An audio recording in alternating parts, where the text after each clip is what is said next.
자, 그러면 요번에는 이제 농림운동과 관련된 그 한국사 능력검증 기출 문제를 이제 풀어볼게요. 자, 그러면 아까 이제 했던 거 이제 계속 보면요.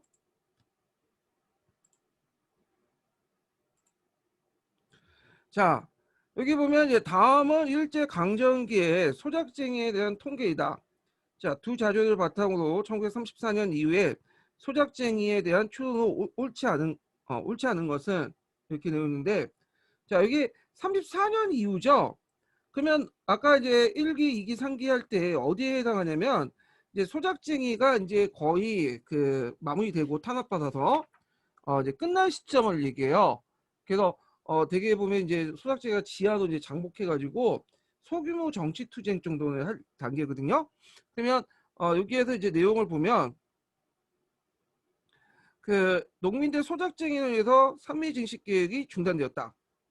어, 잠깐만요. 예. 그 옳지 않은 거니까 이렇게 내용 볼게요.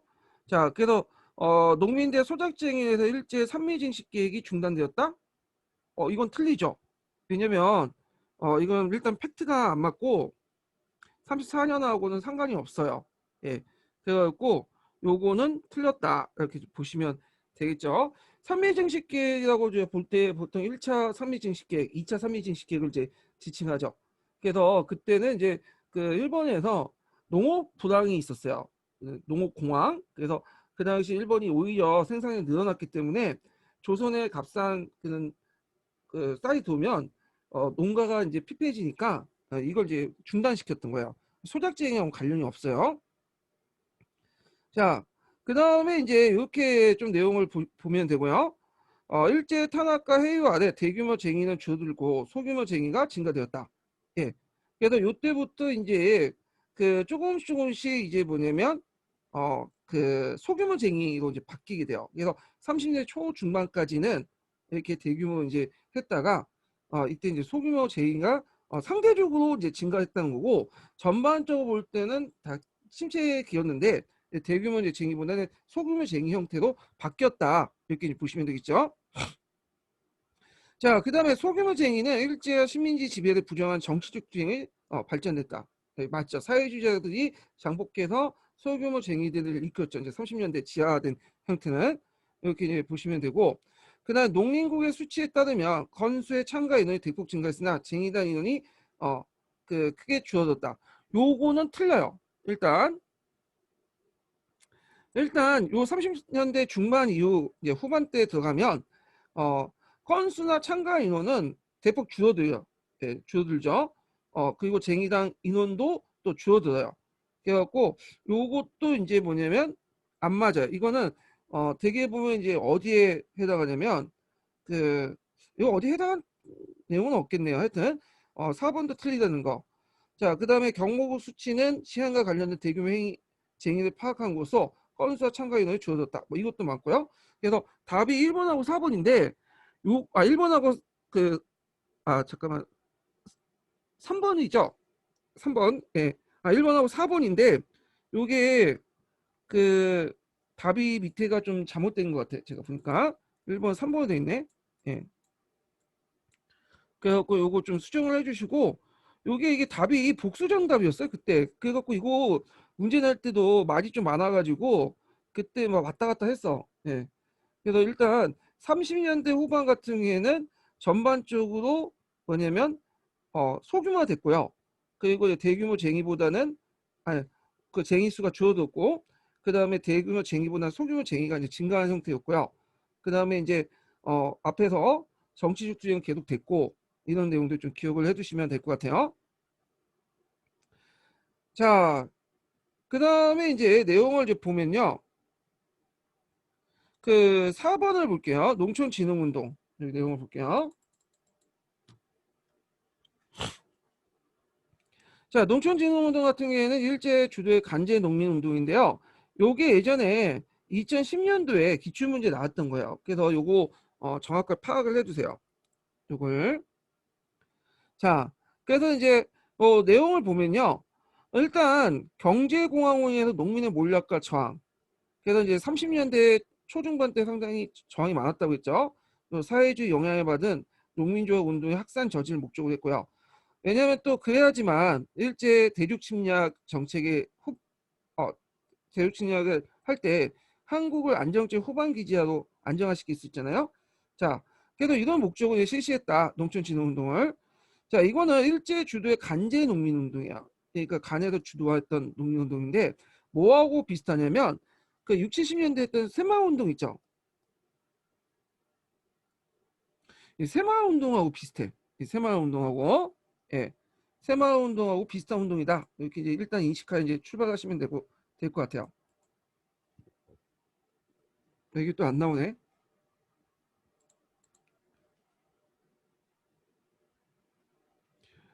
그래서 요 농촌진흥원대 목적은 조선농지연과 일치해요. 조선농지연. 예, 조선농지연과 일치한 운동이고요.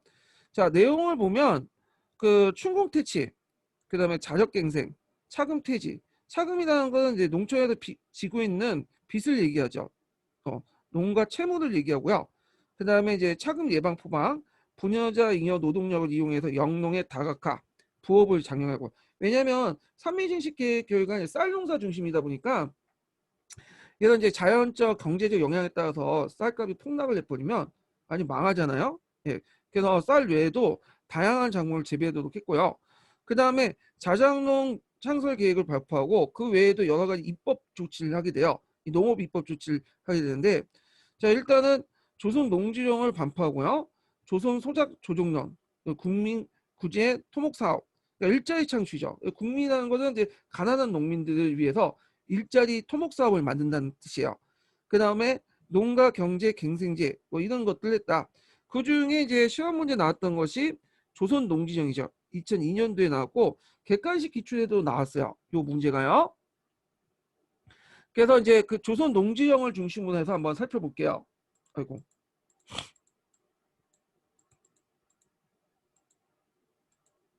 자, 조선 농지정의 정확한 연도를 외워주셔야 되는데 이게 몇 년이냐? 1934년이에요. 연도와 관련된 문제가 나왔어요. 내용은 안 물어보고. 자, 그러면 이제 내용을 좀 볼게요. 자, 발표 계획은 가혹한 소작 조건, 그 다음에 이제 토지 조사 사업 등을 해서 소작인, 특히 계약농 소작인들이 많이 늘었죠. 그래서 예전 같은 조선 시대 같은 게, 조선 후기 같은 경우에는 계약농 소작인이 없었고 한번 이제 소작권을 획득하면 자기가 죽을 때까지 헤쳐먹을 수 있는, 헤쳐먹는다는 게 약간 이제 좀 그런데, 자, 그런 이제 권한들이 있었어. 근데 이제 계약을 맺고 보통 2년, 3년 단위로 계약 맺고 이제 하는 계약농 소작농으로 바뀌면서 일종의 이제 소작인들이 지주의 눈치를 볼 수밖에 없고 지주도 마음에 안 들면 소작인들이 갈아치우고 그래도 이런 여러 가지 문제점이 있었나 봐요. 자, 그래도 원래는 이걸 이제 뭐라고 했냐면 소작용이라고 했다가 이 지주들이 용어가 마음에 안 드니까 반대가 심해서 조선 농지령이라는 이름은 이제 뭐냐면 공포를 했죠. 자, 조선 농지령 내용 보죠. 이거 외워두세요. 시험 문제 나올 수 있어요. 일단 소작이란 말이 좀 약간 부정적 의미니까 좀 약간 이제 정근대적 의미잖아요. 그래서 소작이라는 용어 대신에 임차인이라는 용어를 쓰자. 임차인이란. 그래서 임차인이란 빌린다는 뜻이죠. 임차인. 그러면 그 빌려주는 사람 임대인이 되겠죠. 임대인과 임차인의 관계로 이렇게 얘기하자. 그런 법률 용어를 사용했고 그 당시 또 소장인들이 그러니까 지주들이 어디 있으면 도시에 많이 살았어요. 부재지주도 많죠. 그러니까 마름들이 주로 와갖고 이제 감시하고 이게 뭐냐면 지세 소장을 거둬가는데 이 마름의 중간 수탈이 많았나 봐요. 그래서 이걸 방지하는 내용이 있고요. 그다음에 소작 기간도 최소한 3년까지 설정했어. 예. 그래서 이 3년이라는 것은 그 당시 간행상 그 뭐냐면 할 수 있는 그러니까 많이 보편화된 기간이 3년이에요. 그래서 3년을 정한 거야. 물론 3년에다 뭐 자기 뭐 합의할 4년, 5년 할 수 있지만 1, 2년 계약은 안 되고 3년 이렇게 이제 설정하고 그래서 일반 간행 중에 제일 최단 기간을 법적으로 인정하는 조치였고요. 자, 그러다 보니까 이제 어떤 문제점이 있냐. 비정규직법하고 비슷하다 보시면 돼요. 비정규직법 같은 경우에 2년 계약을 맺고 하면 어떻게 돼요? 더 이상 계약만 정규직으로 전환을 해야 되잖아요. 그러니까 이제 사용자들이 어떻게 되죠? 2년만 계약하고 2년 되면 그냥 해고시켜 버리죠. 똑같은 거야. 그래서 예전에는 말만 잘하면 지주하고 합의를 하면 4년, 5년 이렇게 할 수 있는데 이제는 이제 뭐냐면 3년 이상 계약을 안 해요. 왜냐하면 이제 3년 이상 계약을 하면 이제 문제가 생기는 거야. 그래갖고 그 당시 이제 뭐냐면 법적으로 인정한 3년만 딱 맺고 그 이상 계약을 안 해버려. 그래서 실질적으로 소작 기간이 단축돼 버린 거야. 예. 자, 그래서 이제 이런 문제점이 있고요. 그 다음에 이제 임대차 계약 효력을 소유권 이동에도 효력을 진다. 이게 무슨 말이냐면 지금 전세 계약하고 비슷하고 있는데요. 어떤 사람이 전세를 안고 B한테 갖다 팔았어요. 그러면 이 전세를 들어간 사람은 뭐냐면 자기 전세권이 소멸되는 게 아니라 그대로 B한테 가가지고 계약 기간까지 계속 유지가 되는 거죠. 이 마찬가지예요. 그래서 주인이 땅 주인이 바뀌었다 해도 그 당시 이제 뭐냐면 소유권은 바뀌었다 해도 임대차 계약은 그대로 유지가 되는 거야. 다른 주인한테 그대로 뭐냐면 유지가 되었고 이 다른 주인이 그 땅 주인이 그대로 유지시켜줘야 돼. 계약 기간 동안. 그 다음에 너무 많은 소장료 수탈 통제를 하고 그리고 만약에 소장료 감면하면 이제 쟁의를 하면 좀 문제가 있을 거예요. 쟁의 전에 청구권을 법제화시켜. 그래갖고 이제 뭐 강공소에 가서 뭐 단계를 밟아갖고 합법적인 절차를 거치도록 해. 예. 이런 것들이 이제 일종의 소작쟁이를 좀 쟁의 안에 소작쟁이를 체제 안에 이렇게 포용하는 그런 정책들을 보시면 될 것 같아요. 그래서 요거 관련된 내용들 좀 읽어보시고요. 그 밑에 제가 줄을 좀 달아놨는데 여기에서 이제 소장료 감면 청구권 요거 한 번만 이제 좀 읽어볼게요. 3300 이게 1307번이네요. 네, 1307번 한번 볼게요. 그래서 이제 여기 보면 그 지주와 소작인 협회의 정신 아래, 협파의 정신 아래 그 소작인들의 지위를 안정시키고 소작인들의 생산력을 증진시키는 목적으로 한 조선 농지령을 제정해서 지주의 골 소작로를 수탈에 어느 정도 통제하고 소작로 감면 청구권을 법제화시켰다.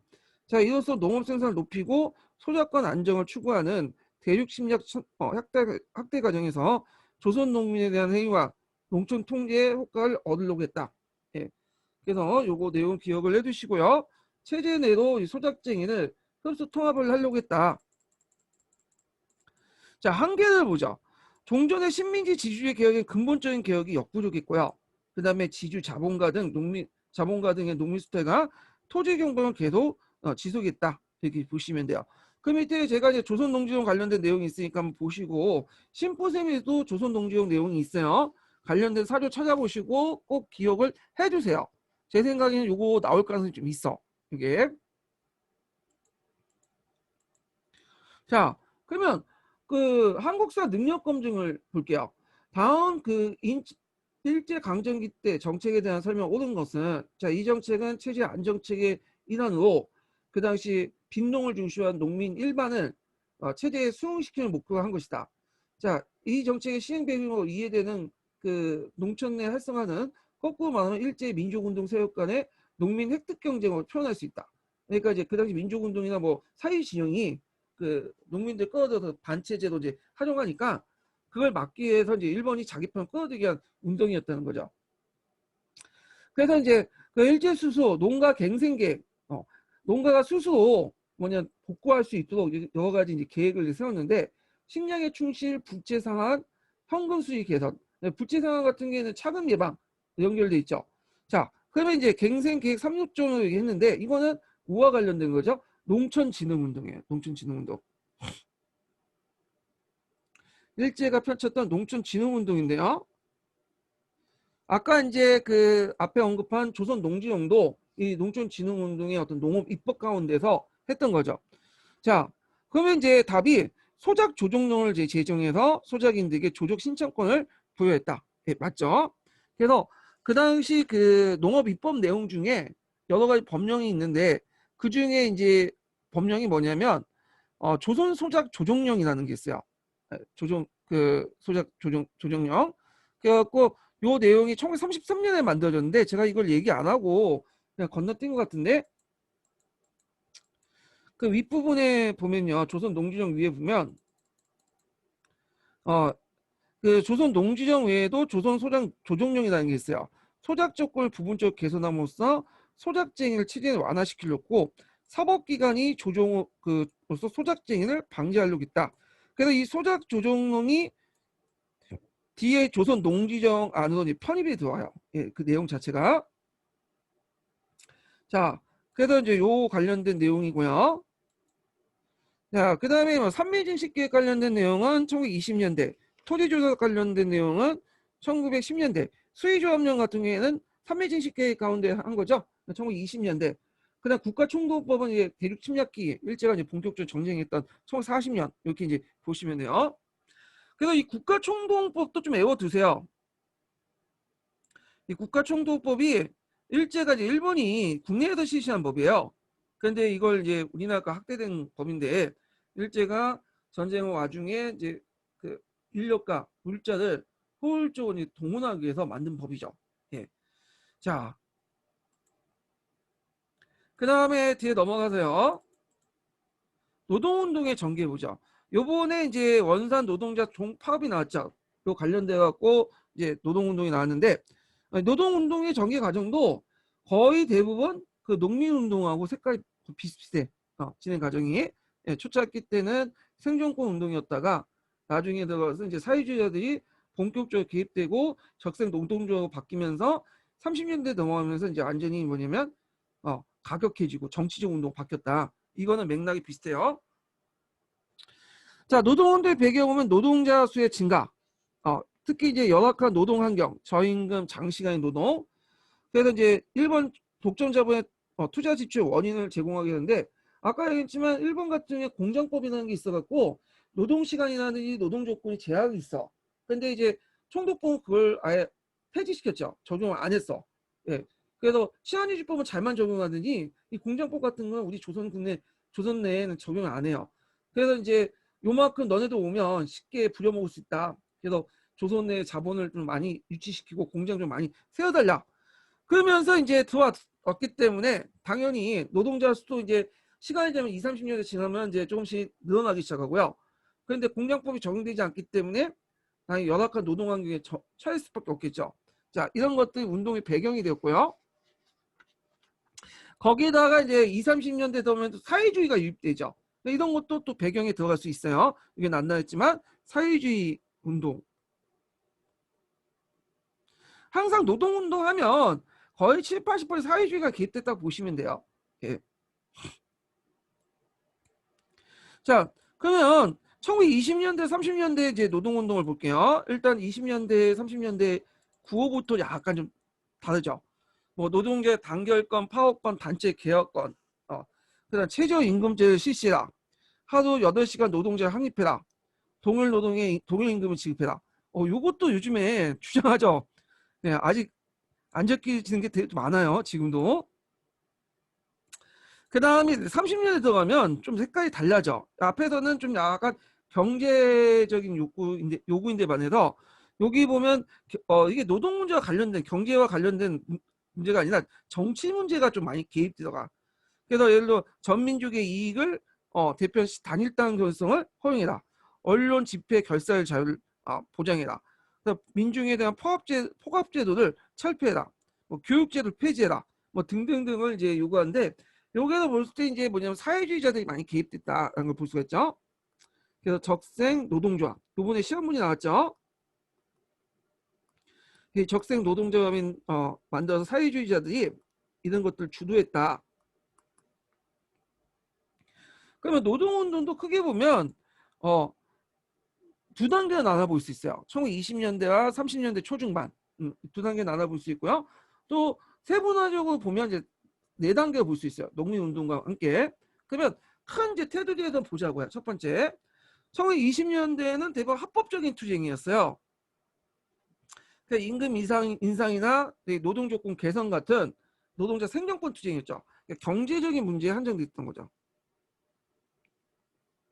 근데 30년대 들어오면서 이제 사회주의자들이 참여하면서 비합법적인 투쟁으로 바뀌죠. 그리고 이제 일제 제국 타도 노동자 농민 해방 이런 계급 투쟁 이런 말도 이제 요구하게 되고 근데 이것도 마찬가지로 농민운동이 탄압받으면 30년대 중후반 넘어가면 어떻게 돼요? 스며든다고요. 지하 조직화된다고 했죠. 이 노동조합도 이제 점점 탄압을 받아. 그래갖고 나중에 이제 30년 중후반에 가면 한풀 꺾여가지고 이제 뭐냐면 점점 지하로 내려가게 되죠. 물론 그때도 계속 운동은 이제 전개했지만 예전에 30년 초중반보다 그렇게 많지는 않았어요. 예, 강하지도 않았고.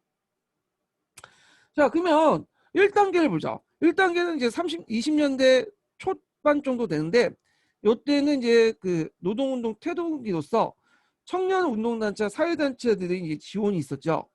그래서 이제 3.1운동을 겪으면서 그 의식이 성장한 노동자들이 1920년대 되면서 이제 그 생존권 투쟁을 하게 되고 그리고 그 당시 일제가 또 언론 출판 집회 결사의자도 인정했잖아. 부분적으로. 그러니까 결사 안에 노동조합을 이제 만들 수 있는 여지가 있으니까 노동조합을 만들고 노동운동 단체를 결성했어요.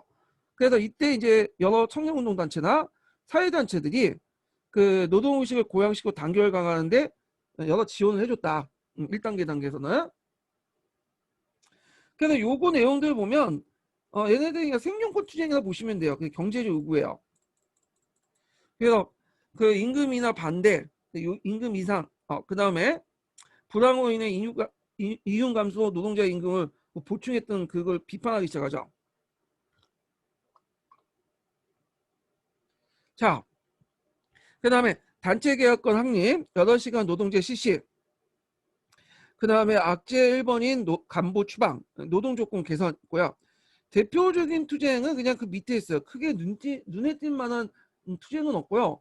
거기도 약간 이제 뭐냐면 눈여겨볼 게 뭐냐면 부산 노동자 파업 정도?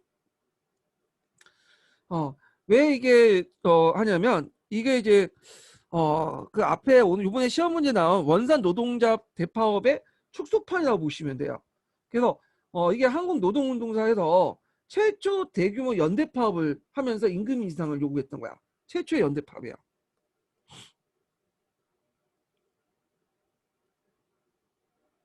그러면 최대 연대 파업은 뭐죠?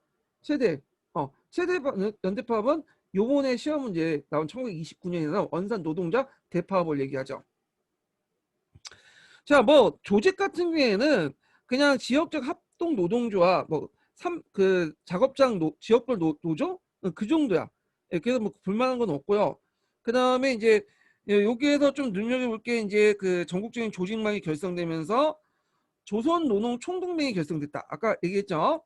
이게 이제 그 노동자 농민 총동맹이었다가 나중에 1927년에 조선 노동자 총동맹 분류이 나가죠. 이렇게. 자, 2단계 해볼게요. 2단계는 이때부터 노동운동이 본격화돼. 그리고 농민투쟁하고 연계되기 시작하고 특히 이제 사회주의자들과 유입해요. 사회주의나 비슷한 시기에 유입됐다고 보시면 돼요. 농민운동하고 비슷하게. 근데 아직까지는 사회주의자가 유입됐다 해도 지도부를 완전히 장악하는 형태보다는 옆에서 뭐 지원해주고 조언해주고 그런 형태였다 보시면 돼요. 자, 투쟁 양상을 보면 이제 쟁의가 전국 각지의 중소도시로 확산되고 그리고 지역별 산업별 노동조합이 연합체가 결성이 됐고 경제적 요구에 기초한 비폭력적 합법투쟁에서 경제투쟁과 정치투쟁을 통한 폭력적 비합법적인 이행기였다. 그러니까 3단계 30년대 들어올 때 그 가도기로서 정치적 투쟁과 그 다음에 경제적 투쟁을 같이 했다. 이거는 약간 좀 사회주의 유입과 이제 또 연결돼서 보시면 되겠죠. 자, 그래서 이제 이런 내용도 있고 여기에서 보시면 이게 나올 거예요. 자, 뭐 전민족 이익을 대표는 유일당 수입이라든지 그다음 민중을 포함한 모든 정책 반대, 그다음에 민족적 학대와 옥사 근절, 뭐 언론 출판 집회 결사 이건 다 정치적 요구죠. 요거 이제 단결권, 파워권 이런 것들. 이건 사회주의자에 들어오면서 이제 했고 2단계는 이게 이제 그때 중간에 넘어가는 가도기 단계였다. 이렇게 기억을 해주시면 되고요.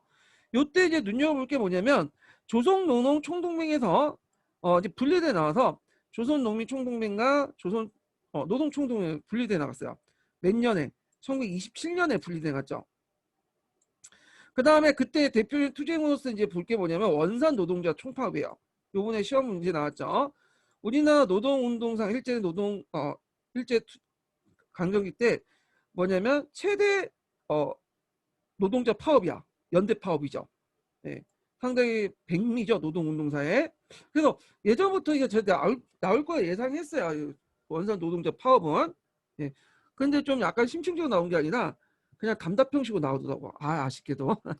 자, 그래서 이제 있는데 그러면 이 원산 노동자 총파업을 떼서 이제 볼게요. 요번에 기출문제 나왔다. 자, 원산 노동자 총파업 일단 몇 년에 나왔죠? 1929년. 이거 정확히 외워두시고. 자, 그래서 이제 발단은 1번인 감독의 조선인 노동자 폭행 때 발단했어요. 원래는 이제 요 공장이 이제 일어났던 공장이 라이진성이라는 그 석유회사 공장이에요. 근데 요건 원래 영국인들이 경영하는 공장이었는데 간부는 일본인이었어요. 그래서 일본인 현장 감독이 조선인들 구탄 사건이 일어나요. 그래서 노동자들 이해에 대해서 항의를 하게 됐고 그와 동시에 노동조건 개선 요구로 파업을 들어가는데 일단 이제 파업이 심해지니까 회사 측에서 사과를 했어. 노동자들 그걸 요구를 받아들이고 약속을 했어요. 근데 몇 달 지나도 그 약속이 이행되지 않으니까 또 이 기회에 또 이제 회사 측에서 노동자 단체를 파괴하려고 했어. 자, 그러니까 이제 안 되겠다. 이게 개별 사업자 문제에서 끝나는 게 아니라 좀 연대 투쟁할 필요성이 있겠다. 그래갖고 그때 원산 노동 연합회 요번에 시험 문제 나왔죠? 이 원산 노동 연합회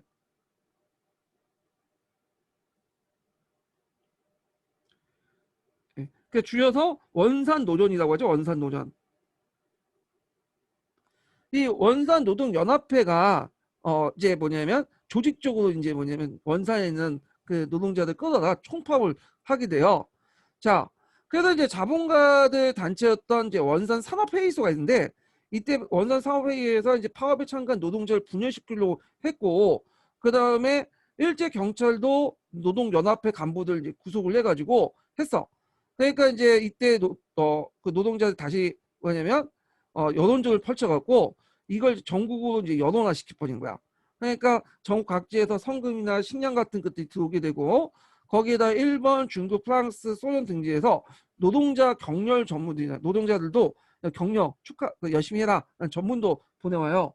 그러니까 단순히 국내 노동자 운동에서 출발해서 단순히 그 원산에서 일어난 노동자 운동이 아니라 이게 전국적으로 노동의 지원을 받게 되고 그리고 더 나아가서 세계적인 노동자 운동의 세계적 노동자 연대 이런 것도 가시하게 되죠. 자, 하여튼 요때 원산 노동자는 이제 하다가 결국엔 4개월 만에 실패하게 돼요. 그렇지만 이제 일단 투쟁의 규모나 강도, 노동자들의 폭로을 연대 등 할 때 아까 얘기했던 20년 후반 노동운동의 백미를 장식한 그 운동이었다 이렇게 보시면 돼요. 그래서 요거 관련된 내용은 그 밑에 제가 주에 자세히 적어놨어요. 1316번. 그래서 한번 읽어보시고 요게 한국 근현대사 교과서 금성출판사 나오는데 거기에 원산 노동자 원산 노동 연합회 있죠. 원산 노년. 그게 이제 이번에 시험 문제 나온 게 나왔어요. 예. 그리고 그 외에도 한국 근현대사 교과서에 많이 실려 있어. 그 원산 노동 연합회라는 단체가. 그리고 15년도 개정 있죠. 교과서에도 해당 교과서인가요? 거기에도 원산 노전 관련된 내용이 있어요. 자, 하여튼 그래도 이제 그 당시 그 일제 탄압으로 이제 원산 노동자 연합회는 파업 노동자 자유의사에 따라 자유 보급을 결정하고 결국에는 파업이 끝나게 되죠. 자, 그래서 원산 노동자 그 파업의 의의는 뭐냐? 노동자의 사회의식 고조, 그 다음에 일본 식민지 통치자들의 노동자 계급에 대한 인식을 각성시키는데 큰 역할을 했다. 이렇게 이제 보시면 되고. 자, 그리고 여기에 좀 눈여겨볼 게 뭐냐면 파업이 일어나는 과정에서 이게 왜 그러냐 또. 예.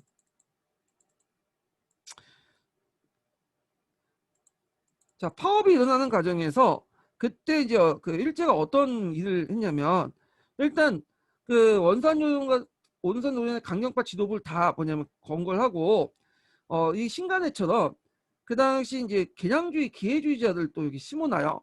그래서 지도부를 장악하게 돼. 자, 이런 식으로 해가지고 이제 뭐냐면 일제가 얘네들을 좀 뭐냐면 지도부를 순화시킨 다음에 아까 얘기한 것처럼 자유보급 결정을 해가지고 뭐냐면 그 끝나게 하죠. 예, 이런 식으로. 그리고 또 일제나 그 당시 또 이런 사람들이 뭐냐면 그러니까 어용 노조를 만들어. 우리가 이제 그 어용 농민 조직도 있다고 했죠. 맞죠? 어용 조직을 만들어 갖고 그다음에 한남 노동회라는 조직을 만들어서 요걸 내세워서 원산 노동 연합회를 불법화시켜요. 예. 요런 이제 작업들을 했다. 자, 그다음에 3단계를 볼게요. 3단계는 농민운동 고양기죠. 절정기고.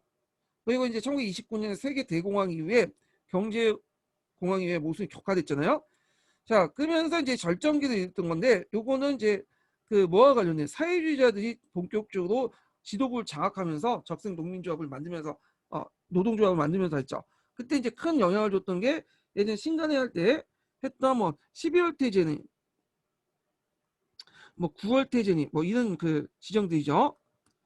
자, 그래서 이제 배경을 보면 일본 자본의 침투가 본격화되고요. 그래서 그 당시 전쟁기다 보니까 군수공업 같은 시설이 확충되죠. 노동자 수가 급증하고 그런데 저임금으로 부려먹다 보니까 생활이 악화돼. 그리고 그 당시에는 뭐 이제 일제가 강압적인 정치를 하다 보니까 합법적인 노동운동이 불가능한 측면이 있어요. 그래서 사회주의자들과 연결된 비합법적인 조직인 혁명적 노동조합 형태가 전개됐다. 이걸 이제 뭐 적색 노동조합, 이번에 혁명적 노동조합 이렇게 얘기하죠.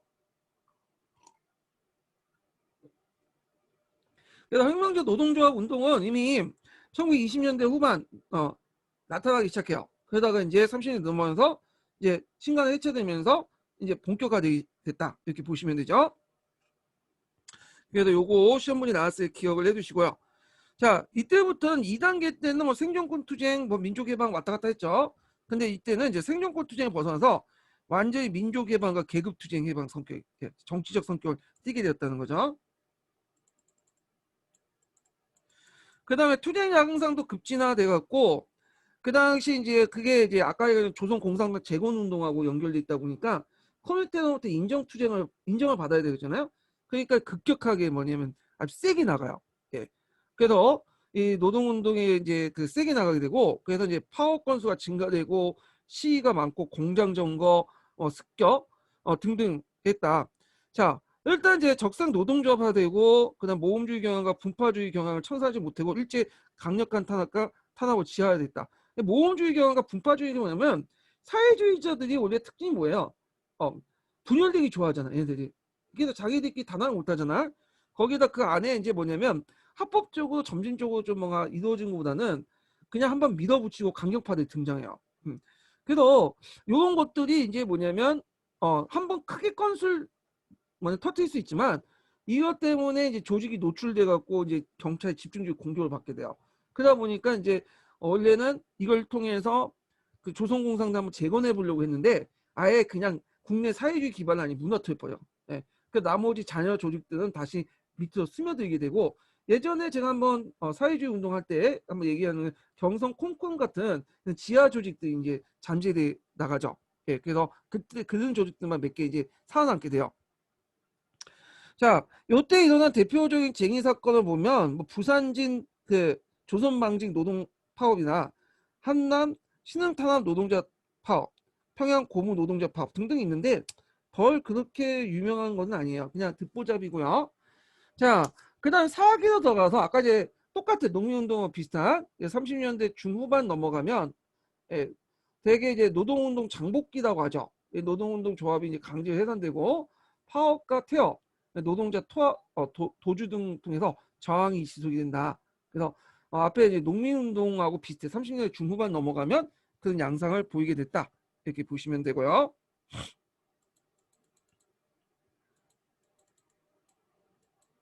자, 요 관련돼 갖고 한번 여기 1322번 그다음에 이제 그 1323번 한번 읽어볼게요. 자, 1928년 12월 퇴제, 1930년 9월 적색 노동조합 인터내셔널 프로피텔렌은 코미텔렌의 산하 조직이에요. 9월 퇴제 발표와 1930년 10월 프로피텔렌 산하의 범태양 태평양 노동조합 비서부 10월 서신을 발표했다. 여기에서 이제 순환을 걷고 있는 조선 노동운동의 투쟁 방침으로 노동운동의 정치 투쟁의 발전, 산업부 조직과 공장 중심의 노동조합 활동, 민족 개량주의 반대, 파벌 극복, 노동자 농민의 통일전선 편성 등을 제시했다. 물론 파벌은 이제 극복하지 못했죠. 자, 1323번 볼게요. 적색 농민 노동운동은 지나치 가격성을 띠어 민족주의 인사로부터 물론이고 중소자본가, 중소지주, 분홍도로부터 외면당해 민족 역량을 하나로 분산시키는 결과를 초래했으며 공산주의 입지를 더욱 좁게 만들었다. 뭐 이렇게 좀 기억을 해두시면 되고요. 자, 그 다음에 이제 이렇게 쭉 넘어가서 이제 또 보면 쭉 국외 이주의 동포 활동인데 뭐 이런 거는 이제 한번 쭉 보세요. 예. 특히 이제 여기 좀 간단하게 중요한 것만 짚고 넘어갈게요. 예전에 한번 그 만주 갔던 사람들이 만보산 사건이 났다 했죠. 만주 그 조선인들하고 중국인들 갈등 과정에서. 그래서 이 만보산 사건을 계기로 해가지고 이게 알려지니까 그 당시 그 국내 그 하교들이 많이 죽게 돼요. 한국 사람들한테. 그래서 잠깐 이제 그 중국에서 운동이 힘들었다고 했죠. 독립운동이. 그래서 윤봉길 의사도 다시 이제 호전됐고. 그다음 연해주 같은 경우에는 러시아가 이제 그 연해주 지역을 개척하는 과정에서 많은 인력들이 필요하게 돼요. 왜냐면 이 러시아 땅 크잖아요. 네. 근데 실제로 그 러시아인들이 몰려 살고 있는 지역은 어디냐면 그 시베리아 쪽이 아닌 동부 지역은 거의 없고요. 서부 지역에 거의 몰려 살고 있어요. 예, 거의 90% 넘게. 그러니까 동부 지역은 사람들이 별로 살지도 않고요. 살아도 되게 러시아인도 좀 있겠지만 대개는 소수민족들이 살아. 특히 연해주 같은 경우에는 러시아가 그게 영국권이 없는 지역이야. 그러다가 나중에 이제 북경 조약을 계기로 해갖고 얻게 된 땅이기 때문에 요 땅을 이제 얻고 나서 이제 러시아는 요게 이제 극동항대를 설치하는 등 부동항을 얻기 위해서 블라디보스토크 항을 뭐냐면 만들게 되거든요. 근데 러시아인들이 가서 거기 일하를 하라니까 이제 안 가니까 거기 옆에 국경에 있는 조선인들 있죠. 이 조선인들 끌어다가 노동자 이제 뭐냐면 이 블라디보스토크를 이제 뭐냐면 만들게 돼요. 그러면서 블라디보스토크에 한인촌들이 많이 건설돼. 그래서 얘네들이 이제 그래서 거기를 기반으로 독립운동을 했다가 나중에 스탈린이 요 지역에 일제 공격을 받을 수 있다 의미로 중앙아시아 지역으로 여기를 강제 이주시키죠. 예, 이 지역의 사람들. 왜냐면 그 당시 조선인들이 일본의 앞잡이를 삼을 수 있겠다. 그러니까 조선인하고 일본은 뭐냐면 문화적으로 비슷하고 모양도 생김새도 비슷하니까 전쟁이 쳐들어오면 분명히 조선인들이 일본인 편에 참가할 거다. 그래서 우리 그 소련을 공격할 수 있겠다. 그래서 위험하니까 중앙아시아 주고 강제 이주시켜. 이거는 스탈린 오판인데 스탈린이 일본 사람하고 한국 사람하고 사이가 안 좋은 걸 잘 몰랐나 봐. 비슷하게 생겼으니까 사이가 좋겠지 생각한 거지.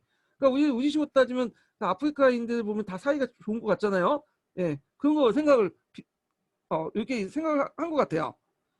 자, 그 과정에서 많은 사람이 죽었다. 강제 이주 과정에서 이거는 이때 좀 보시면 되고.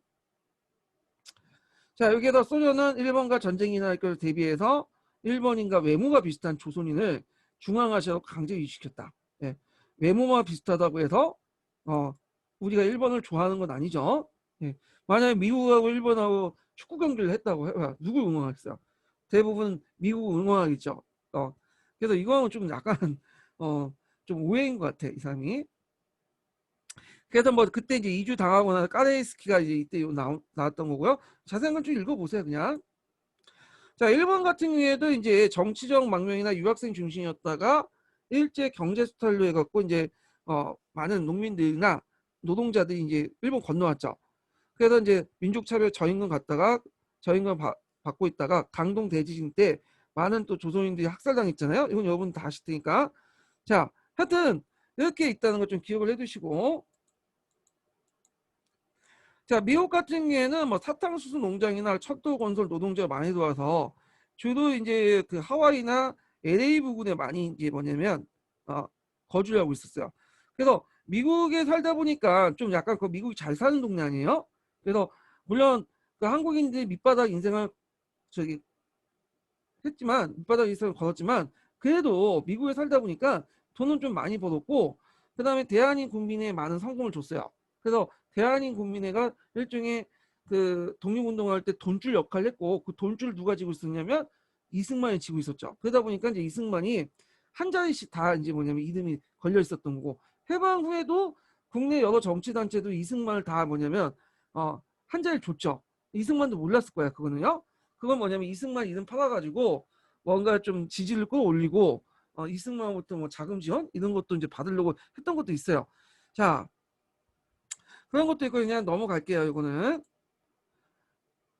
자, 요거 이렇게 있고 이게 1번은 이제 한국사 능력 검증 기출 문제인데 이거 무슨 사건을 관련된 내용이냐면 간동 대지진과 관련된 거예요. 그래서 간동 대지진 때 그 많은 조선인 대학살들 조선인들이 대학살 당했죠.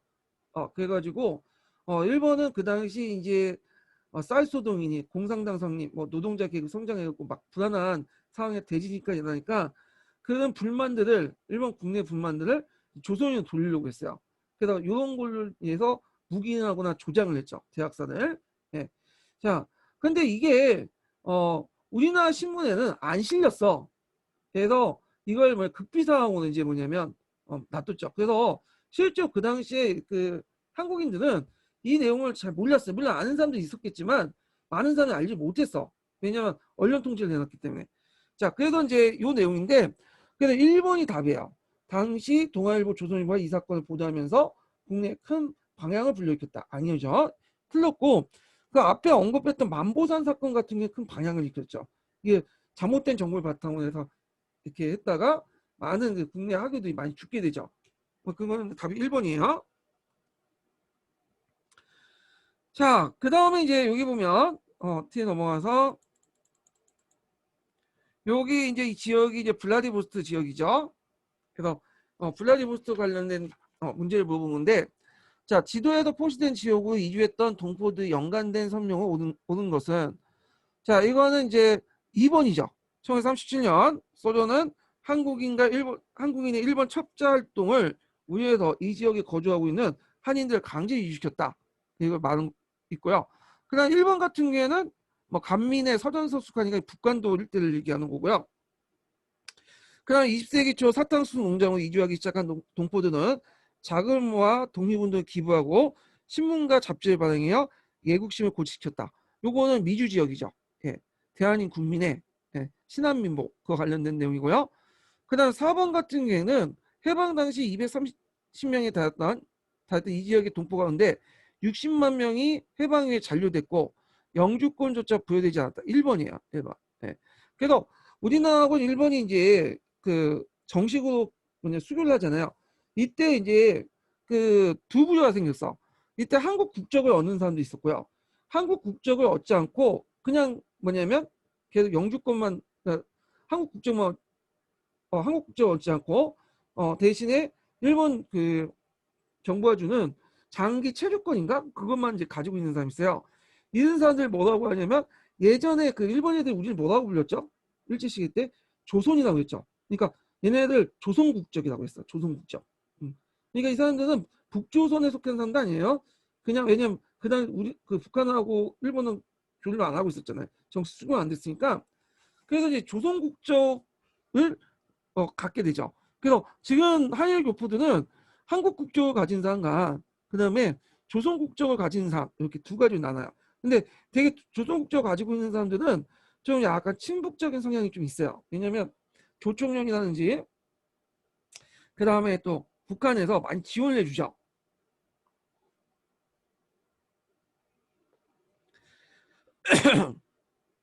그다음에 5번을 보면 1960년대 중반 이후 외환 획득을 목적으로 수천 명의 간부와 간호사가 이주했다.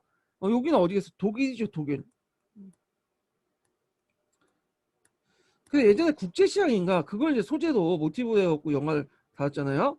어 그래서 그때 간부하고 간호사가 만나서 결혼한 경우가 되게 많아요. 국제시장에서 나왔죠. 예. 아니면 거기에 눌려 앉거나 현지 간호사 같은 현지 독일인하고 결혼한 사람도 있고 예. 그래서 그때 벌어들인 돈이 상당히 뭐냐면 경제개발에 많이 쓰였어. 그러니까 우리가 이제 경제개발 쓰는 거 60, 70년대 경제개발 쓸 때 하나가 이제 뭐그 한일 수교하는 과정에서 얻은 청구권 자금하고 그 다음에 또 베트남 전쟁만 생각하는데 이때 이제 간부나 강부하고 그 간호사들이 가가지고 벌어들인 돈도 이 경제 개발에 많이 쓰였다. 기억을 해주시면 될 것 같아요. 자, 그 다음에 이제 밑에 이제 민족문화 수호 정책을 볼게요. 자, 요 민족문화 수호 운동은 대개 이제 1930년대, 20년대, 30년대에 거쳐갖고 일어난 운동이요. 일제의 어떤 식민지 문화 정책에 반발해갖고 불러일으켰죠.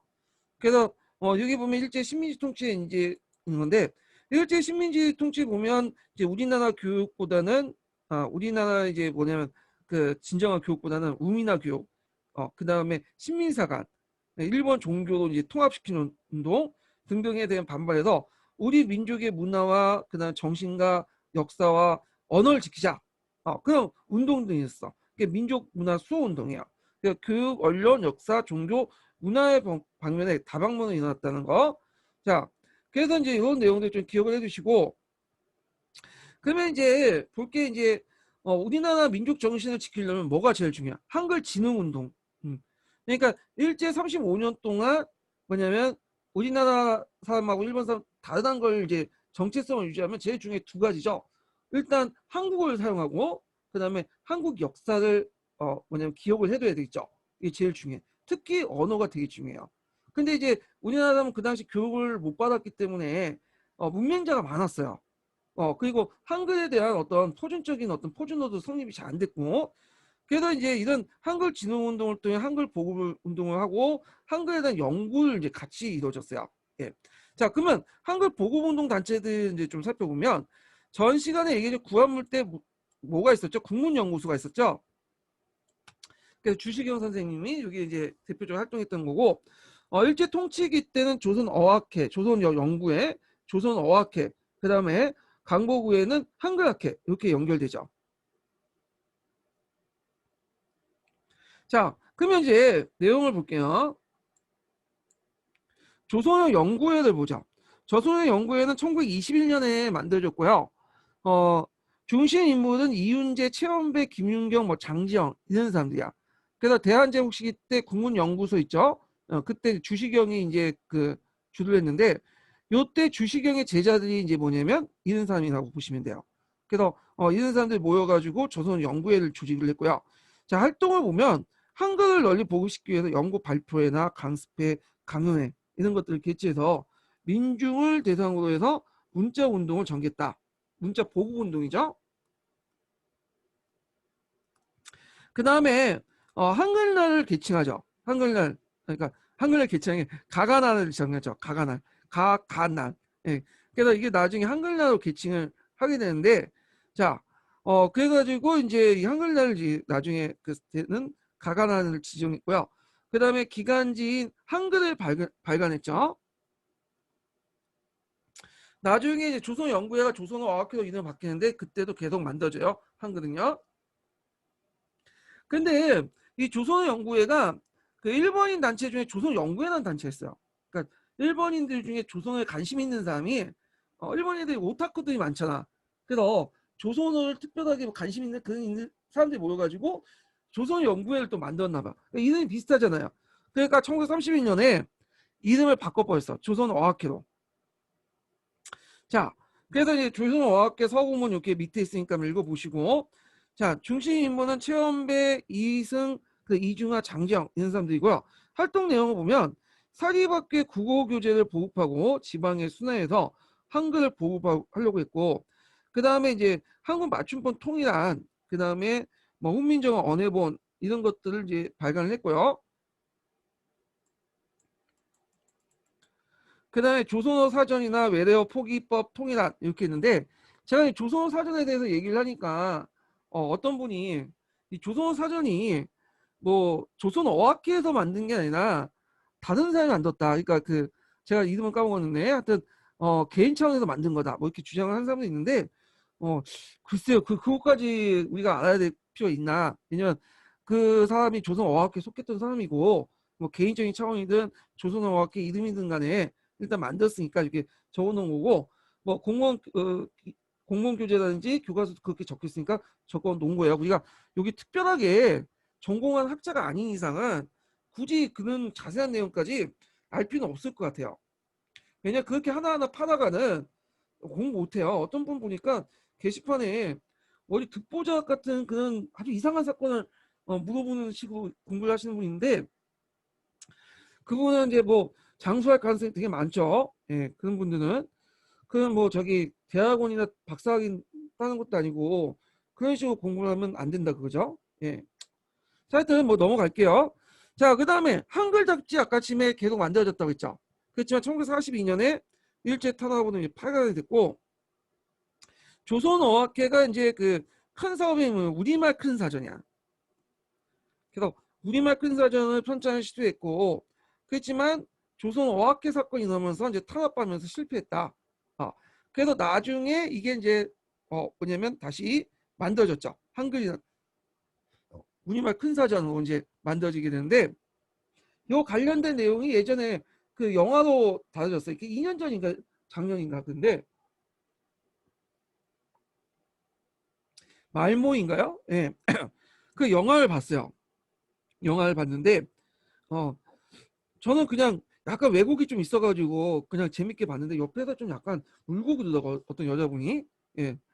자, 하여튼 우리말 큰 사전 만들려고 했다가 조선어학회 사건 이후에 이제 탄압받아서 결국에는 그 원고가 있었는데 원고가 압수당할 뻔했어요. 압수당하면 불타 없어지잖아요. 근데 다행히 그걸 빼돌려 갖고 오늘날 그 서울역 있죠. 서울역. 서울역 그 뒤에 창고에 그걸 많이 던졌어. 갖다 버렸죠. 그래서 갖다 버린 거보다 그냥 그걸 그냥 처박아 놓고 이제 하여튼 도망쳐 나왔어요. 자, 그래서 이게 나중에 우연찮게 발견된 거야. 예. 그래갖고 있는데, 자, 하여튼 그걸 바탕으로 해갖고 이제 나중에 해방 후에 그 뭐냐면 한글이라는 잡지가 발간이 되죠. 그래서 뭐 조선어학회 사람들이 거기에 숨겼다는 소리도 있고요. 일본 애들이 아까 이제 뺏어서 그 원고를 보니까 볼 필요 없으니까 그냥 갖다 버리라고 했다가 어떤 사람이 그냥 그 서울역 부근에 그냥 그 창고에 갖다 버렸다는 소리도 있고 뭐 여러 가지 서 있는데 말모이처럼 뭐 와가서 뭐 비장하게 이걸 지키기 위해서 막 총 맞고 그런 건 아니었어요. 자, 하여튼 그래서 이제 요 내용들 파악을 해두시고 자, 일단 이제 조선어 사전을 편찬하는 과정에서 일제 경제에 발각이 됐죠. 그게 왜 발각이 됐냐? 그때 이제 그 어떤 여학생이 조선어 학회 회원으로 활동을 했다가 그 당시 이제 그 나중에 이제 학교에서 뭐 한국어를 썼는가? 예. 등등 해가지고 걸려든 거야. 그래서 이걸 핑계로 해갖고 이제 그 조사를 해보니까 그 옆에 조선어학회가 있는 거야. 그래갖고 이제 조선어학회가 이제 다 잡아갖고 이제 족친. 예, 그래서 그때 고문도 많이 죽고 그때 이제 뭐냐면 무슨 법에 적용했냐? 치안유지법으로 적용됐어요. 치안유지법.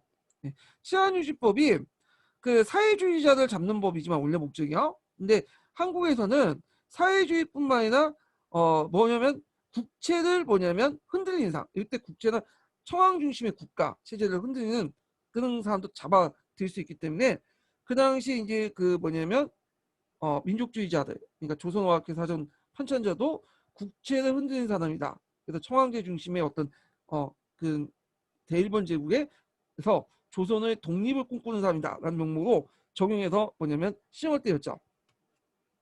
그래서 조선어 학회가 강제 해산됐고요. 자, 이걸 뭐라고 하냐면 1942년에 일어난 조선어학회라고 어학회 사건이라고 이제 보고 얘기하죠. 자, 그래서 이렇게 이제 보시면 되고 자, 그다음 뒤에 넘어갔다가 이제 뒤에 넘어가서 일제 식민지 교육 정책과 이제 식민사관을 볼게요. 그 위에는 제가 이제 1차 조선경영부터 2차 조선경영, 3차 조선경영, 4차 조선경영 적어놨는데 요 내용은 이제 한국사도 관련돼 있지만 역겨놓은 내용도 관련돼 있어요. 그래서 요 부분은 이제 제가 그 앞에서 잠깐 언급했지만 여기에서는 좀 도표도 이렇게 좀 정리해 놨거든요. 한번 좀 볼게요. 그러니까 역겨놓은 공부한다고 생각하고 보시면 될 것 같아요. 자, 일제 같은 경우에는 이제 우리나라의 조선교육령을 크게 4번에 거쳐서 조선교육령을 내렸어요. 그러니까 조선교육령은 우리식으로 따지면 교육과정하고 비슷하시 보면 돼요. 근데 그 중간중간에 개정이 됐거든요. 그래서 우리가 이제 1차 조선교육령 개정하고 3차 조선교육령 개정 이렇게 이제 알고 있는데 2차 조선교육령에도 몇 번의 개정이 있었어요. 예, 알려지지 않았지만 자, 일단은 여기에서는 이제 뭐 크게만 이제 보고 넘어갈게요. 예, 큰 테두리만. 자, 1차 조선교육령은 실업교육에 치중돼 있고 조선어 시술을 축소했다는데 이건 약간 이제 정리를 좀 잘못한 것 같은데 아예 1차 조선교육에는 조선을 배우지 않았죠. 예.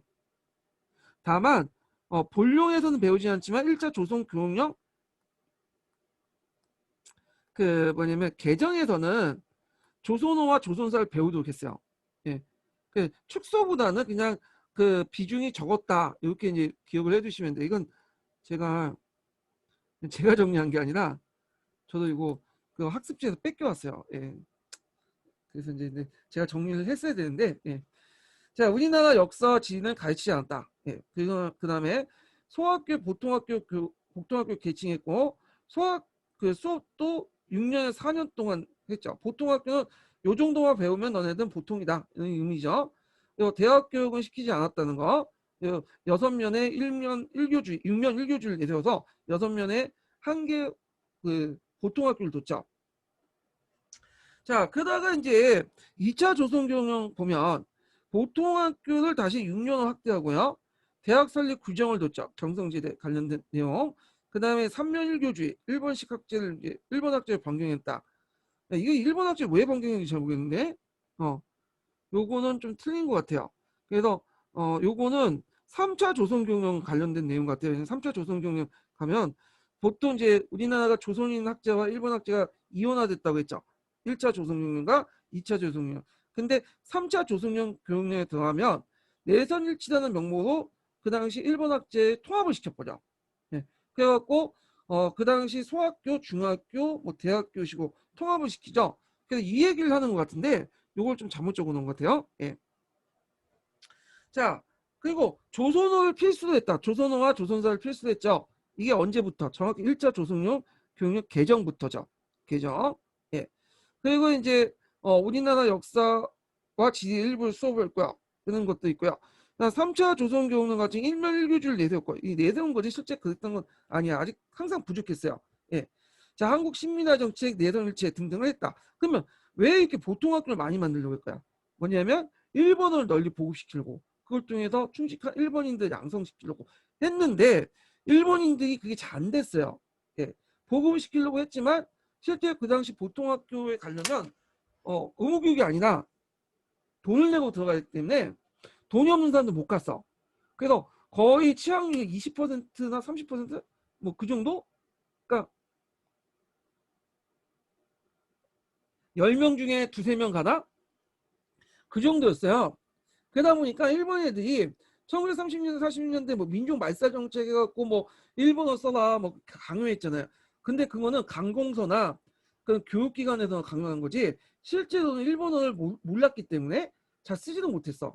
많은 사람들은요. 그래서 10년 1940년대 일제가 우리나라 사람들 이제 총동원할 때도 일본어를 쓰면 못 알아듣니까 뭐냐면 그 한글 쓰거나 조선어를 써가지고 이제 뭐 공부를 하고 그 다음에 뭐 폭을 하고 방문을 갖다 붙이고 그럴 수밖에 없었던 게 보통 학교가 그렇게 많이 만들어지지 않아서 일본 사람들 일본식 교육을 많이 받지 못했기 때문에 그래요. 자, 하여튼 그래서 이제 3차 조선경영 가면 이제 그 조선어하고 조선사를 금지시키죠. 초등학교 때 이제 금지시키고 그 다음에 이제 그 중학교는 조선어를 이제 수의 과목, 선택 과목 하죠. 예. 4차 조선경영은 그렇게 이제 뭐 중요한 건 아니고요. 그래서 요 자세한 내용은 제가 그 역교동 강의를 할 때 이제 했는데 요번엔 역교동 강의를 안 했잖아요. 그래서 제가 작년에 강의한 게 있어요. 작년하고 재작년. 그래서 거기 그 재작년과 작년에 강의했던 걸 좀 참조해 주시면 좋을 것 같아요. 내년에는 제가 이제 강의할 때 역교동 강의부터 할게요. 예. 그래서 이제 역교동 강의하고 새로운 교재도 지금 계속 만들고 있으니까 그 이제 그 경기도 합격자 서브노트 개정판 가지고 이제 진행을 할게요. 요거는 제본으로 나오는 게 아니라 책으로 나올 거예요. 예. 그 먼저 한국사, 세계사 나온 다음에 그다음에 역교 이런 식으로 나오고 강의는 역교부터 이제 예전 교재로 좀 개량해서 쓰고요. 네. 그럼 나중에 제가 이제 공지해 드릴게요. 자, 그다음에 이제 넘어가서요. 뭘 보냐? 신민사관 관련된 내용을 보죠. 자, 이 신민사관은 예전에 한번 시험문이 나왔어요. 그래서 신민사관이 한번 나올 가능성이 상당히 높아. 그럼 신민사관의 목적이 뭐냐? 한국인들의 역사를 열등하게 묘사해가지고 식민지배를 합리화시키려고 했죠. 예. 이 신민사관의 이제 그 뿌리는 그 에도 시대 때 국화파가 있어요. 이 국화파를 바탕으로 한 한국사관이야. 그래서 이 한국사관을 바탕으로 해서 1920년 전후 일제 간학자들에 의해서 이 신민사관이 구축이 돼요. 물론 예전에 또 조금씩 만들어졌지만, 그래서 일제 강점과 식민지 통치를 합리화시키는 이론적 판단을 했다. 그러면 이 주도 조직을 볼게요. 이게 예전에 시험에 나왔기 때문에 한번 좀 정확히 기억을 해둘 필요가 있어요. 일단은 조선반도사 편찬위원회가 조직되죠. 1915년에. 자, 이거는 이제 중추원에 설치되죠. 중추원이라는 거는 그 한국인들 구성된 자문기구라고 했죠. 그러다가 이제 중추원에다 조선총독부로 이제 그 뭐냐면 소속이 바뀌게 되고요. 그 다음에 이제 요때 잠깐 반도사를 편찬해요. 그래서 한일 병합의 병탄인데 이것도 하여튼 병탄의 당일성을 합리화시키고 동아 정책이라는 이제 저술을 했고요. 그 다음에 이제 1925년에 그 조선사 반도사 편찬회가 뭘로 이제 그러니까 반도사 편찬 했는데 그 반도사 편찬위원회가 뭘로 이제 개편이 되냐면 그 조선사 편찬위원회로 개편돼요. 조선사 편찬위원회 제가 이제 아까 잡은데 조선 반도사 편찬위원회가 1915년에 만들어지고요. 조선사 편찬위원회가 1922년에 만들어져. 그리고 이게 이제 조선사 편수회가 이 조선사 편찬위원회가 개편된 것이 조선사 편수회예요. 그러니까 순서를 얘기하면 일단 조선 반도사 편찬위원회.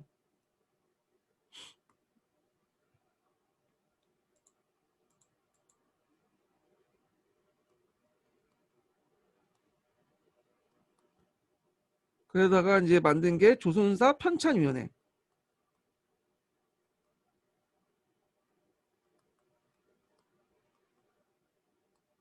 그리고 세종판이 뭐냐면 조선사 편수예요.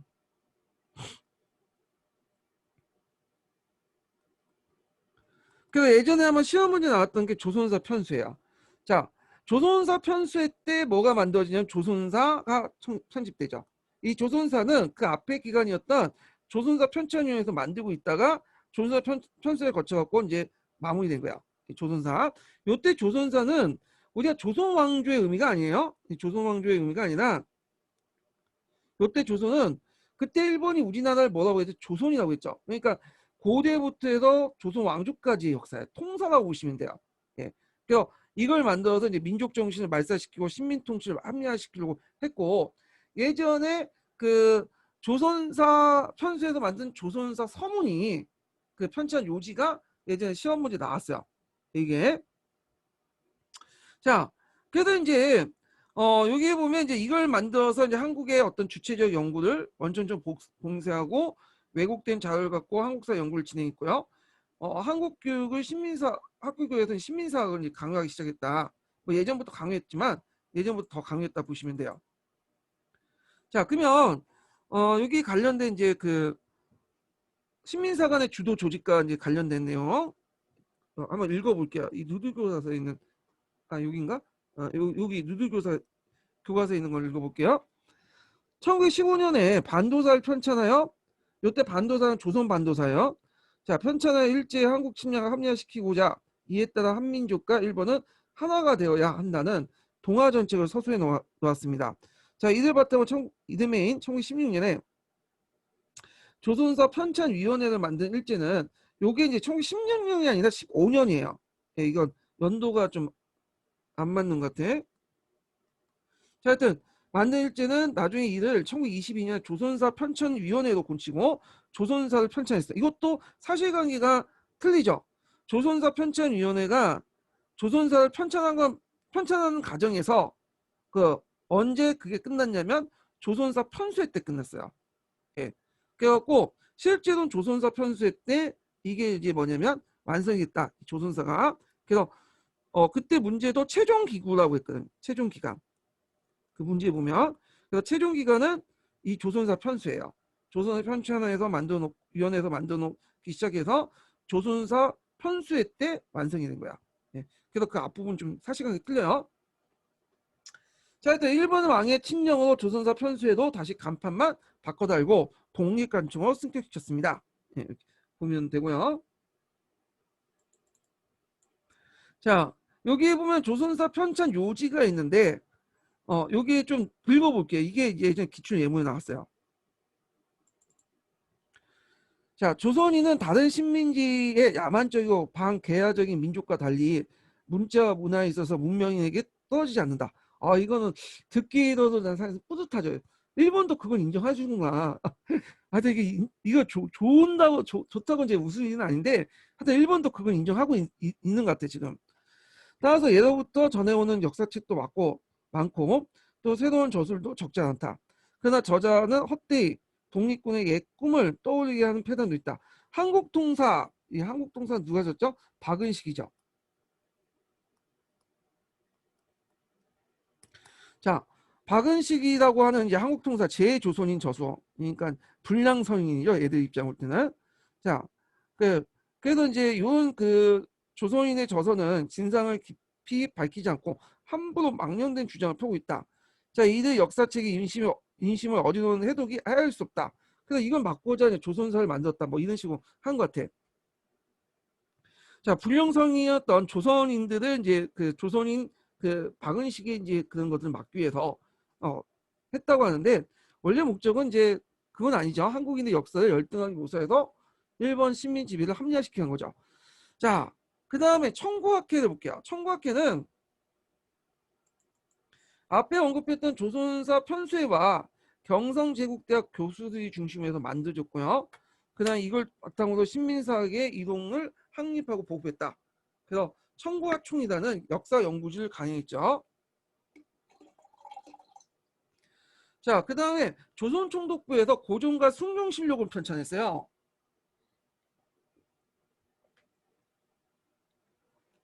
조선총독부에 보면 이황직이라는 기구가 있어.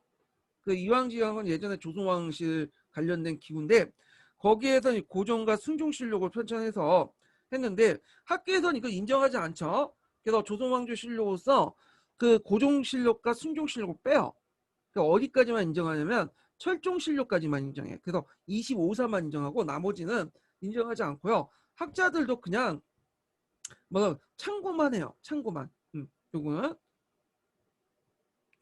자, 그러면 신민사관의 연구 방법의 특징이 뭐냐면 철저히 실증주의를 바탕으로 한다. 그래서 실증주의는 뭘 하는? 사료를 바탕으로 하는 거야. 사료. 그러니까 근거 없이 뭐냐면 너희들이 열등하고 모자르다 이렇게 얘기하면 안 믿겠죠. 그러니까 그것을 어디에서 찾냐? 사료에서 찾아. 그것도 대부분 어디냐면 예전에 너네들 조선 사람들이 만드는 조선인들이 만드는 기록물도 있죠. 여기에서 찾아내는 거야. 근데 이게 어마어마하게 많거든요. 특히 조선왕조실록이라든지 뭐 이런 건 되게 많잖아요. 근데 그렇게 해놓고 이제 그만큼 열등하다는 걸 증명을 하려고 그런 사료를 찾는데 이건 좀 문제가 있는 게 뭐냐면 사료가 되게 많잖아. 그러면 그 사료 내용을 하나하나 검토해가지고 기납적으로 이렇게 어떤 사실을 끄집어내는 게 아니라 자기가 보고 싶은 것들만 보는 거야. 일단 뭐 프레임이라고 하죠. 프레임을 만들어라. 그러니까 한국인은 열등하다. 그리고 한국인과 일본인들은 같은 조상이다. 그리고 한국인들은 자율성이 없고 타율적이다. 뭐 이런 프레임만 만들어 놓고는 그 프레임에 비슷한 사료들만 찾아가지고 편집을 한 거죠. 아니면 왜곡된 거야. 이거 사료를 제시하고 있지만 이게 먼저 왜곡된 사료야. 어떤 한 측면만 강조해가지고 편집한 거야. 맥락 다 생략한 채. 자, 예를 들어갖고 한국인들 당파성을 강조하고 싶다. 일본 애들. 그러면 붕당 관련된 기사 중에 붕당의 긍정적인 모습들은 다 그냥 넘어가요. 그리고 나중에 이제 조선 후기 때 붕당이 말파야 되잖아요. 그 문제점 많이 드러나잖아. 그래서 그거에 대해 시각자들이 비판하고 그런 어떤 비판 목소리가 관련된 사료도 있죠. 근데 그것만 끄집어내가지고 너희들은 당파를 줬기 때문에 망할 수밖에 없었다라는 논리를 만들어내는 거야. 네. 자, 그래도 이게 이제 절대 실증주의 입각이지만 상당히 자기가 보고 싶은 것들만 끌어다 편집을 했기 때문에 왜곡해서 편집했기 때문에 상당히 역사를 왜곡시켰다. 근데 일본 애들이 또 머리 또 굴리는 게 뭐냐면 일단은 일본과 한국 간의 관계에서 보면 한국인과 일본인과 근데 일본사에서는 좀 약간 긍정적인 모습을 하고 그래서 70%는 긍정적이고 30% 약간 부정적이고 한국인들 너무 몰아세면 또 안 되잖아요. 그러다 보니까 70%는 부정적인 모습만 부각하는데 또 30%는 또 긍정적인 모습들 부각을 해요. 그래서 예를 들어 이순신 같은 건 참 잘 싸웠다. 우리 일본인들 볼 때도 존경하는 인물이다. 뭐 이런 식으로 하면 그거는 거의 20, 30%에 불과하고 나머지 70%다 뭐냐면 못난 모습만 기록을 해놓은 거야.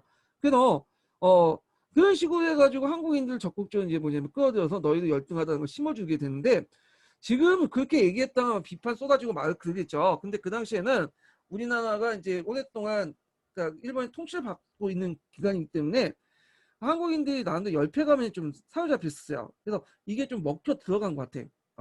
그래서 있는데 지금도 자칭 신민사관에 빠져가지고 그럼에도 불구하고 이제 있는 분들이 계시죠. 예. 그래서 얘네들은 또 특징이 뭐냐면 지금 있잖아요. 진보와 뭐 그런 것들 별로 안 좋아하는 것 같아.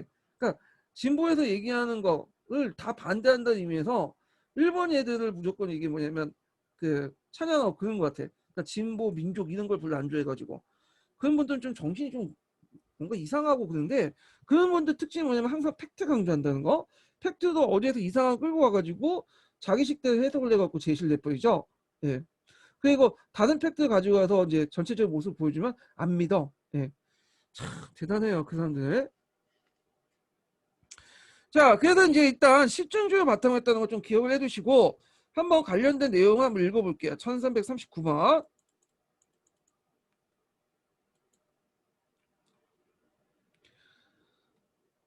자, 여기 보면 1339번 제 그 슈마크라우트에 있는 내용인데 우리가 읽어볼게요. 아니야, 여기 1338번 읽는 게 낫겠네요. 예. 이게 훨씬 더 낫겠네. 자, 일제는 이전에 조선사 편찬위원회를 조선사 편수에 격상시켜 총독부 직할관청으로 독립시키고 여기에 경성제국 대학 교수들 대거 참여시켰다. 경성제대는 조선사 편수회와 유기적인 관계에서 효과적인 신민지배 수단으로서 신민사학의 연구를 진행했으며 청구학회를 비롯한 여러 단체를 조직하였다. 조선총독부의 조선사 편수회, 고조 간습과 조사 사업에 관계된 일본인 학자 혹은 경성제국대학 교수들, 만철조사부, 그다음에 일본 내 사학회, 그밖에 여러 단체과 기관들에 소속되어 있는 대부분의 일본인 학자들의 한국사 연구는 한국사를 외국 말살하는 총독부의 정책에 적극 협력하여 수용하였다. 그다음 1239번도 잠깐 읽어볼게요. 자, 역사에서 가학성의 기초로 말하는 실증에서는 일본사와 우리 역사에 적용하는 방식이 달랐다. 한국사의 경우에는 되게 부정적인 모습들만 찾죠. 그 70%는 부정적, 30%는 긍정적으로 집중 개발하고 조선사가 부정의 부정으로 부패와 부패로 눈물과 눈물 한의 역사 나오죠. 한의 역사는 다 일본 애들이 만들어 놓은 거야. 이런 걸 실증을 하는 거야. 그것도 있는 사실이고 그것들만 모으면 결국 멸망으로 가는 역사가 될 수밖에 없는 거죠. 뭐 이렇게 있고 일본사 같은 경우에는 또 실증한다면서 일본사는 또 뭐냐면 긍정적인 거는 약간의 부정적인 모습 찾고 뭐 이런 식으로 이제 뭐 연구를 했다 이렇게 이제 기억을 해주시면 될 것 같아요. 자, 그래서 이제 이렇게 해서 이제 한번 봤고 신민사관의 주요 내용들도 이제 좀 쉬었다가 요거는 진행이 될게요. 예.